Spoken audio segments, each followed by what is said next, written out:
Fillimisht pjeprin e laj mirë me ujë të bollshëm nga jashtë. Përshëndetje miqtë e mi, sot do të përgatis një qumësht të shëndetshëm me farat e pjeprit.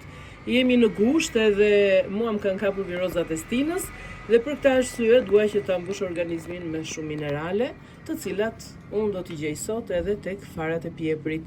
Ndoshta jeni hasur dhe më përpara me farat e pjeprit në kuptimin që duhet t'i hams, duhet t'i flakim, edhe zakonisht kur kemi qenë vegjël edhe gjyshja ime edhe babi më thoshte gjithmonë që mos i flakni hajni sepse janë shumë të mira. Unë sot kam menduar që të sjell një recetë për gjithë ju me farat e pjeprit. Është jashtëzakonisht shumë e thjeshtë. Fillimisht ne lajm pjeprin siç e pat, pasi e kemi larë dhe pastruar mirë, do ta ndajmë në mes edhe do të marrim pjesën e farave.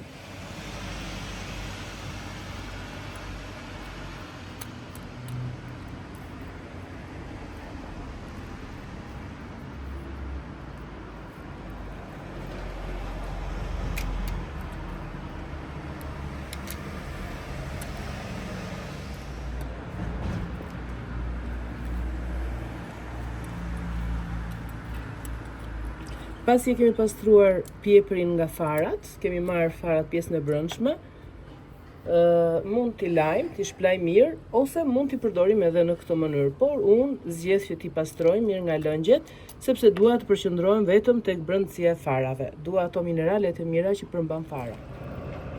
Pasi i kemi shplar fara, do t'i vendosim në blender, do t'i shtojmë edhe një gotë ujë, edhe do t'i bluajmë.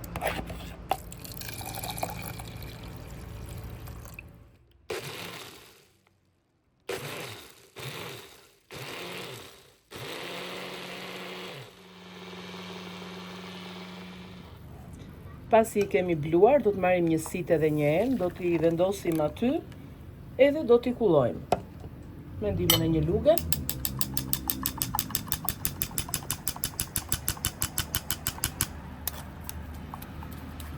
Shisa shpejt u kulluan.